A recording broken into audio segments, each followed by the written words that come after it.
Okay, recording started. Awesome.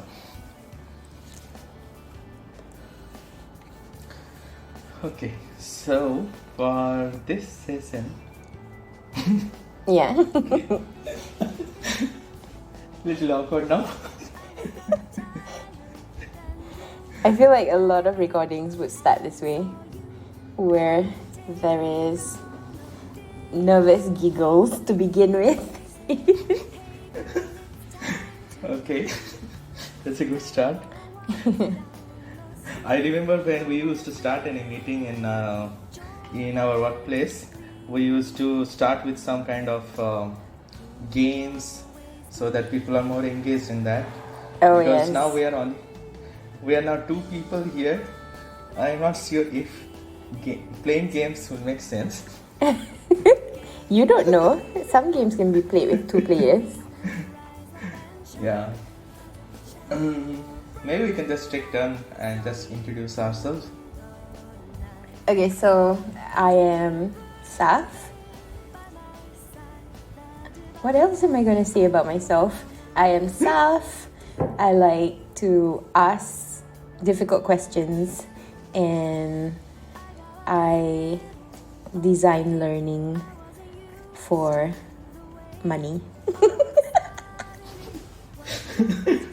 That's a good start, actually. Really good start. And myself, Chiranjeet, and I work as a UX architect, and I create products for EdTech space. And that's not it. I have been creating digital solutions for different other industries, including fintechs, including FMCG, in automobile. I have created, and currently I'm more engaged into EdTech space. So this podcast come, video come, whatever we are going to make it. Whatever you'll end up as. End up as, this is solely our first one, and we want to go into direction of how we explore different aspects of design, different aspects of things we make, and how the entire process of it. So that's the sole purpose of it. And for this session, we want to start from the very beginning, that is, how do we unpack things? Yeah. Well, how long have we actually said we wanted to do this? I think you first brought it up like quite a few years ago, right? Yeah. Even before the pandemic. I remember. Yeah, it's long before pandemic. I remember, I think we used to discuss about this when we were in the office, when you were back in office and we were working. I think during that time we had those comments like, we should do something together, record on YouTube. Yeah, I think and I always kind of delayed it. I wasn't quite confident or quite sure what that would look like or how to go about it. And then after experiencing it with some other friends, then it felt like, okay, I think we're ready. I think we know some, we've trialed and error in everyone else's podcast. Now we can make ours hopefully better. That's so true. Hopefully we didn't screw their podcast. Yeah. Yeah. But I think we're talking about different things. We are unpacking in different other podcasts, but maybe we'll decide on what our goals are. I think for me as well, I have been always thinking that, okay, when I make the video or I make a podcast, it needs to be like really good. And for that reason, I have been like stopping myself from doing it altogether, and kind of doesn't make sense. Like, you want to do something good, but you should start from somewhere before you make it too good. So unless you start from somewhere, how can you make it too good? It's because making good is a journey in itself. So you cannot just start and it becomes good, unless it's a beginner's luck or something. Yes, that is very true. That is the pressure that you put on yourself. I think this is exactly why it's you and I who, ends up unpacking different things at the workplace. I think that is how we first started, before even deciding that we wanted to, do some side podcasts, I think we used to work together and we specialize in different things. And, it's always about you having the wealth of knowledge and this is how to do things. And I'm navigating blindly in my new role. And I think that combination is where it all started. It's like, I have so many questions and you have so many answers. I'm chasing for time, you're chasing for perfection, and we're trying to kind of work together through it. I think that is why we are always unpacking. I like how you put it together, but when it comes to wealth of knowledge, I feel like you do have a lot, because I learned a lot when I am talking with you and on all those conversations, because I feel like when it comes to knowledge or something, we all have our different experiences in our life, and that put together, we all have different perspectives and all those things, and expecting that we only learn from the same domain. For example, being a designer, I want to learn only from designer will actually make me achieve nothing. But if I open up to possibilities of learning from different other domains, like for yourself, I was when you ask me questions, there are areas that I never thought, and only because you asked, that's why I started exploring those areas. So it's like you are guiding me that okay, this is how it needs to be done. This is how it's. I remember this. Someone said, was it Socrates or something? The way of questioning that actually helps you explore certain areas, even if the person is not answering, but it helps open up the other person's mind to different other thought processes. Yeah, that's true. But honestly, I was just basically navigating in the dark. Like, I didn't have the terminologies. Like, you say things like domain, and I would say things like, I'm just talking to different people. And I think I realized from not knowing and not being well versed, like I'm not well read on certain things, and I find myself avoiding from actually finding the actual truth. I feel like if I know more, I would stop questioning more.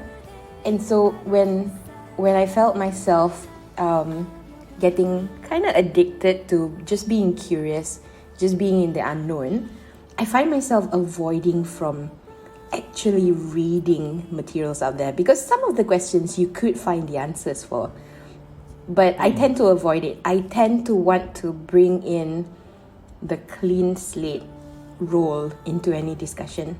It's like I would have all the other people with their expertise and experiences.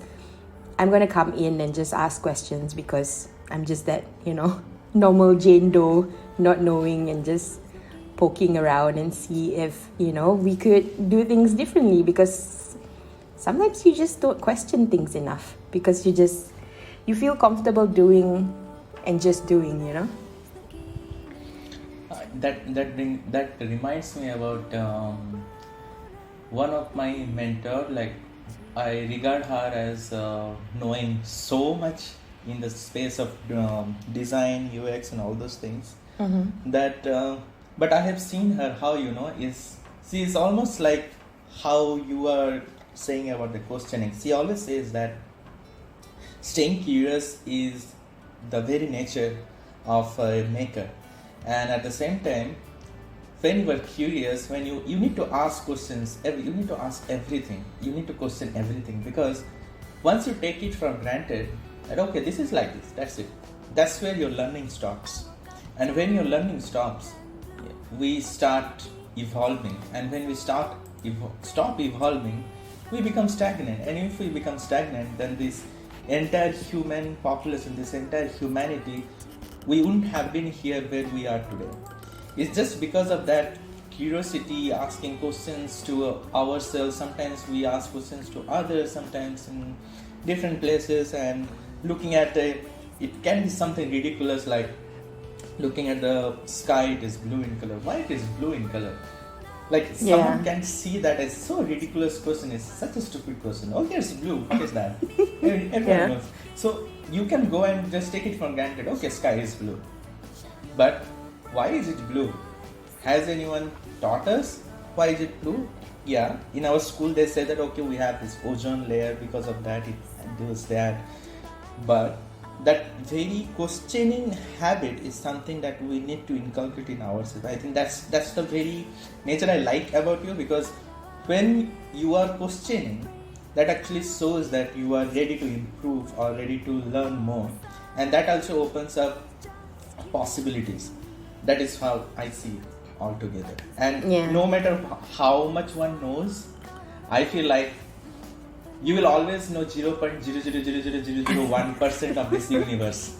Doesn't matter how knowledgeable you are. Doesn't matter. Yeah, you'll always be having so much more you don't know. It is always you know 99.9. You don't know 99.9999%. Yeah. That's the truth. Yeah, we can't know everything. Yeah, exactly. But it is true, like, just that act of questioning and being able to, talk about things that we do not know. I think not everyone is comfortable with that, because I find myself, it's only specific people who would somehow naturally have the time to be able to, unpack certain things, or go into deep reflection and deep conversations just about your day-to-day emotions, actions, or observations. I feel for me, it's been an indication of connection. I don't know if I am influenced by all the romantic comedies I've seen in the past. So I have this whole vision of what good friendship looks like, good relationship with the opposite would look like, and it's all based off movies that painted that relationship in deep conversations.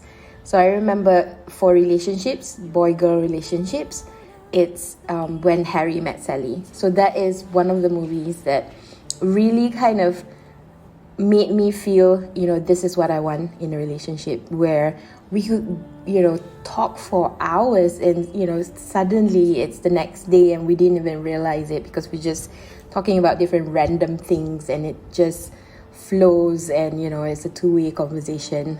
So I feel like it's being able to unpack with another person is an indication of there's some kind of chemistry there. There's some kind of connection. Like, you're my friend. You can be a friend. Yeah. I think that's what it's come to, because not everyone can do that. Yeah. Not everyone can talk for hours. I can relate to that, only because that I have a similar yet little bit different experience in that regard, because this happens with few of my friends in the past, and I will not say that those are not soulmates. These are just general friends, and it's just because of that particular topic we get so much drifted into that topic that we lose track of time altogether, and then we keep drifting into different topics related to that. Like I am saying that this happened before pandemic, like one of my friend who came with me to Malaysia, and we started working together in the workplace where I was working before. So after leaving that company, we used to stay almost in a nearby place, and we used to take a walk almost after dinner. So it happened like we had our dinner almost around 8 o'clock, 9 o'clock, within that. And we started walking around that place, and we started talking on certain topics related to design. Then from design it went to life design. Then from life design it went to religion, culture. Whoa. And then it started, and he's a Muslim, and I'm Hindu, and he started asking certain questions, and that why do we have in Hinduism this kind of things, and why do we have this kind of things. Then I started also giving him like some kind of example, this is for this run, and there are some misconceptions that this is how Hinduism happens, or this is how Islam is there and all. So we are exploring on those different grounds based on our limited expertise and knowledge on religions. It's very, very limited. So, and like, if you have knowledge, I don't know what level of discussion will that be, but when you are just aware of certain things and you are limited with your constraints and whatever you know, how that discussion goes in. And I'm saying that day, 9 o'clock at night discussion went to 5 o'clock in the morning. Oh, that's wow. how long it went. And so it is healthy because we were walking from 9 o'clock to 5 o'clock. You were walking? Yes, we're just walking to and fro. Like we are walking from one place to another way, and then we're just coming back, returning back, and we were just talking on the way. Oh, so wow. So yeah, that's how intense it can become. Yes, that sounded intense. I don't know how you could walk and talk at the same time.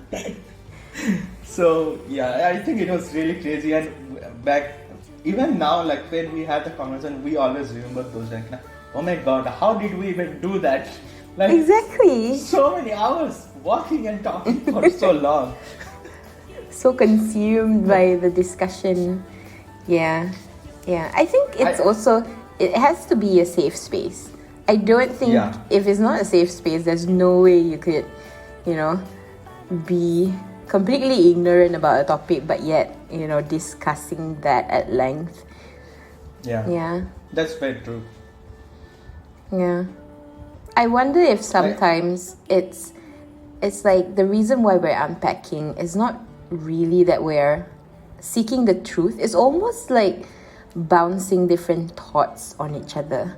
It's not that we are trying to find an answer, because I feel like if we were trying to find an answer, we could go and find the answer. Like last night, I was just contemplating, like the whole history of the dwarfs, but it's just me watching, oh god, what was the movie? The Hobbits. Yes, I was watching The Hobbits, and it was the second, the sequel, and I was just thinking, dwarfs are portrayed in a lot of different stories. I don't think Tolkien was the person who created dwarves. Was there actual dwarves in real life? So I was just like asking myself different questions while I was watching this movie, because I'm picking up on patterns of dwarves everywhere, and the depiction of dwarves and mining. Like, why is that a dwarf characteristic? And then why are elves as such? Why are they angelic? So I had like a lot of questions, and I think it's just being in that mystery is very exciting. The fact that you don't know a lot of things and there's so many puzzles to solve, I feel just being in the state of not knowing and just questioning, I think that is sometimes the reason to why I like unpacking. It's just, it's like a never-ending, mysterious movie. Unsolved movie. I feel like, I think when you were going to that very topic of those dwarves and them, I feel we have those references in many cultures in different ways, and it's not that it is true or it is false or it is something, but it creates a mystery. I think the very purpose of that was so that it creates that mystery, and there are parables, there are stories being created so that people will understand certain things, because as human altogether they understand, they interpret things in a way only when you tell them in a story format. So the basic characteristics of the stories should have some certain kind of uncertainties, because that's how the life is. We don't know what is going on in our life. Like, we don't know what happens tomorrow. Even if we have a clear-cut plan, we don't know what will happen in next 1 hour even. So that sense of mystery and all actually is ingrained within us. Because of that reason, when we hear stories like this, like whether it is gnomes, whether it is dwarves, and it excites us, And for some people, maybe it doesn't excite, it might be just they are scared or whatever. But at the same time, whatever the emotions are triggered, you kind of get attracted to that kind of stories because they have those in different ways. And the very act of unpacking, if I come back to that, I think that is a way of how we learn certain things and how we explore, and our mind is kind of anchored to that point. Like when you are presented with certain information and random information, whatever it is, and if you are not able to make sense of those informations presented to you, you try to dissect it and try to see that, okay, this is it, what part I don't understand. So it is like an immediate trigger within you that says that, okay, I don't understand this part of it. You don't see that as a whole, you don't understand. You start figuring it out, which part are you not able to understand, and which part are you able to understand. So that helps you to unpack things. Okay, I know this one, so you sort it separately. It may be a physical sorting, or it can be a just mentally you are sorting it out, like different pieces and all. Just like solving your puzzle piece, right? Like you have been given all those puzzle pieces together and you have to put together to make sense of it, and something like that. Or it may be it can be Lego bricks, like you have been given something and you want to just make something out of it. So I think that is very core to us. So when you go into the process of making, for example, in the process of making, we have different frameworks, like the design thinking, or you have the double diamond. There are so many terms and all, but people get confused with those. And people get confused with all those terminologies. But when you break it down, and then you have the software development process, agile framework. But when you actually break them down, if you want to understand, how will you understand? You cannot understand it by just looking at it as a whole. You need to break it down into pieces first. I like how you explain it that way. I like that.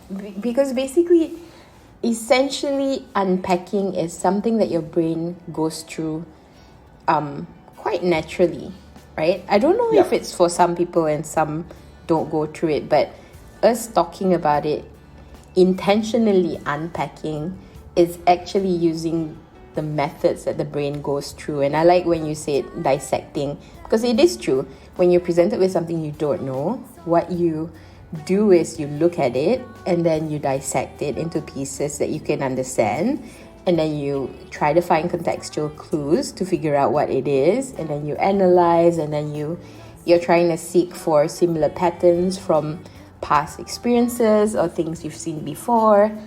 Yes, exactly. And I think that goes also into those different pedagogy. I don't know if I'm pronouncing it right.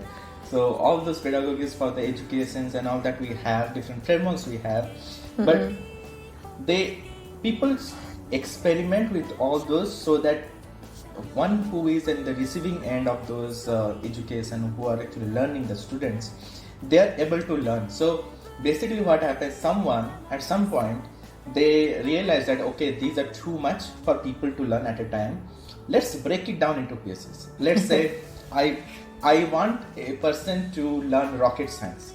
How will you teach rocket science to a 4-year-old? So in order to do that, I need to be first qualified into different other aspects of the rocket science, like how the propeller works, how the ignition works, and all those things. What does ignition means, and all those different things in rocket science. So now that will take some time to understand. I will not define that timeline, but I will break down those different subjects, domains into smallest part. So before I understand the rocket science, I should be able to spell it out. The very core things like A, B, C, D, right? Unless I spell the letters, I cannot form words. If I don't form words, I cannot make a sentence. And if I cannot make a sentence, then I cannot make a paragraph. And I cannot make a paragraph. So it boils down to that language. Then it comes from that language, it comes to the core subject like science, math, how those calculations were made. So I think that entire education system that have been made is because someone at some point thought that okay, let's break it down, let's unpack it, and then give it to people so that the children can learn from the right beginning, from the very smallest part. That's how the entire education, I think, was found. This system was found. Now we are still iterating. We are still seeing that there are challenges. How we can better improve it. And I think where it first started, like a lot of the different learning theories did come from exactly like what you said. Like it's from language, and I think maybe I don't think I know the answer for this one, but it could possibly be because if you don't have a grasp of the language, you are not able to kind of exchange that expertise or experiences and knowledge, and it is initially the first thing. It could also be because you're curious to know how a baby is able to talk. I think that is where some of it all started. You see human beings grow from not being able to talk or have some kind of language that you don't understand, and then suddenly they're able to talk exactly like you can without formal education. So I think that is where it's at. Okay, so when you say, this is how we unpack, and in learning how to be a rocket scientist, you would dissect it into very small chunks to the point of let's just learn how to spell rocket. I feel I'm not sure if learning sparks curiosity anymore.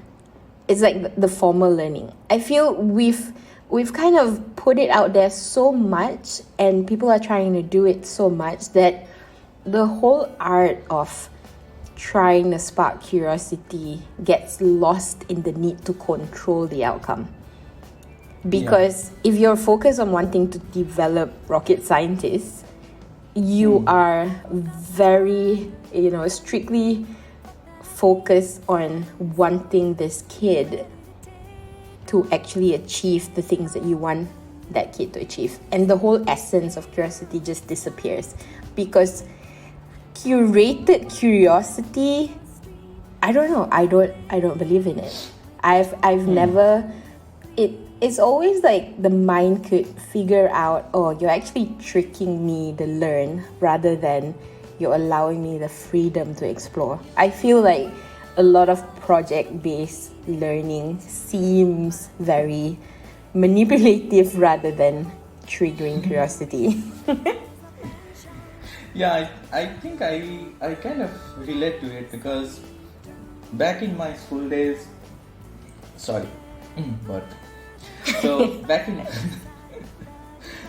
in my days, when the way we have learned things is like, it's very much like teacher to student focus, is less of exploration, and it's more of like, okay, I know this as a teacher, I'm telling you this is the correct way of doing it, you have to learn this. And that very way of imparting education nowadays doesn't work, and actually it never worked in a proper way. Because it is not how people learn. People learn, as you say, like they learn through exploring, they learn by questioning. That's how you learn. And I feel in terms of the content, the current education system was somehow born during the world wars and when the industrial revolutions and all those things started. So it was more in line with like creating a labor workforce so that people are job ready at the end of the education than to be a holistic human or to be something much better human focused. So or because just of that, so because of that reason, all those things have been the way as it is. But I also like the fact that nowadays, I think in last decade or 2 decades, those things have been changing very fast in many ways in different places across the globe. There are different methodologies and all they are coming up with. I remember there is a school known as Waldorf School. So Waldorf School is someone who actually explores those aspects that we're talking, that they let students ask questions, they let students explore things on their own, and they have one teacher throughout a period of like 5 to 6 years, and that teacher will be guiding those students all the way. So because with that, what happens, a teacher and student bond is created, and because of that bond, teacher gets a better understanding of how the students are progressing throughout. So those things are happening in the world of school. And there are other schools also, I know, that have a similar, maybe a developed way of doing things, but I see that those different type of education systems are actually coming up and improving because of the sole fact, how do we unpack and learn in a proper way. The natural way is the way we learn, and I cannot remember any other way that tells us that we learn best only in our school or only through academics.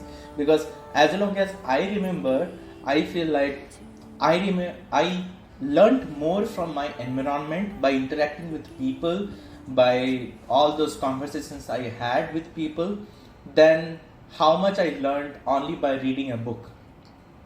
Because reading a book is only just one part of learning. Once you read the book, you need to analyze what you read, reflect on yourself what you read, try to implement it somewhere, and then try to get feedback from people if how it was. And I think this entire feedback mechanism in itself also has been a little bit confused.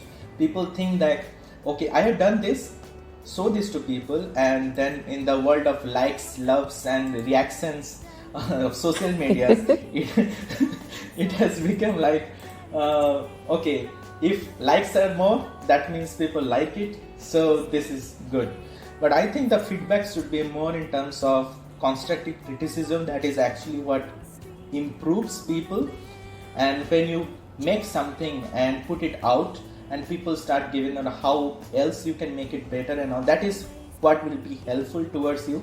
And also it comes from the fact is who is giving you that feedback.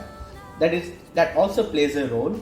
It's not like random people giving some feedback and you're reflecting on that, but it's more about the expertise that people coming. For example, someone expert in photography giving you feedback on your photography is quite different than someone having no expertise in photography, have never done hands-on photography things, and giving you feedback on photography. Those are two different type of feedbacks. So in order to actually understand and learn, you need to actually be able to differentiate those feedback and react accordingly.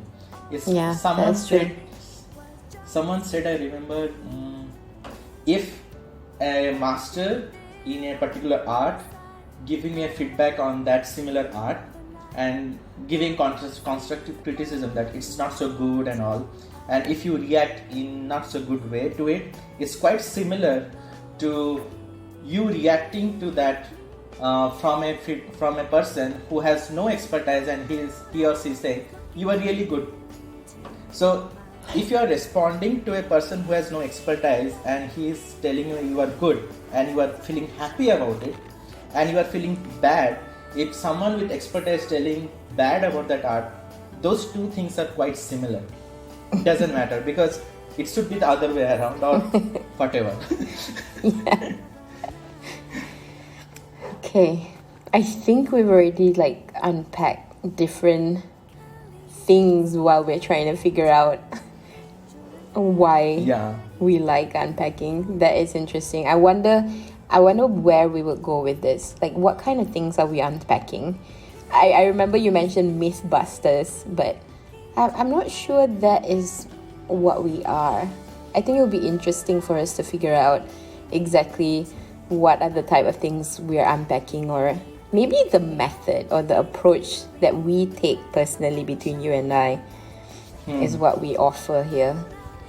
I think that would be interesting to figure out. I think that's true. I think when we say unpack, I think there is certain art in unpacking. If done right, it can actually help you so much in doing and achieving so much. For the instance, like when I'm talking about those different terminologies, like in agile or in design thinking or in education, whatever, Yeah. Many things are actually all same. Everything is same. You explore first, and then you unpack certain things and you analyze them. Then you put together. Then you again unpack, and then you try to figure out how it makes sense. So that process always continues, and it goes on like a loop, as long as you are, as long as things are there. So I think for our next session from here, it can be like a particular topic, and we can figure out what we want to unpack in that particular topic, what you said, and then we can go with that. Yeah, it could even be, some personal trigger that we've experienced in the past. I don't know how frequent we're going to do this, maybe once a month, bi-weekly, but it could come from any personal experiences that triggered our curiosity, and we decide it's fun enough to kind of share with everyone else. Yeah, I think that might be it. Yeah, I think that will be good. Yeah. Okay. I think we're hitting the end of today's little chat. Yeah. Yeah, I can say that for now. So, looking forward for our next chat on unpacking something that we currently don't know what it is. Yes, Stay unpacking curious. the unknown. Unpacking the unknown, yeah, that kind of sounds good. Yeah, I think the very first thing we're gonna unpack is how are we gonna edit this? What are the actual parts we're gonna keep? That's gonna be interesting. Yeah, good. Okay. Awesome. Okay.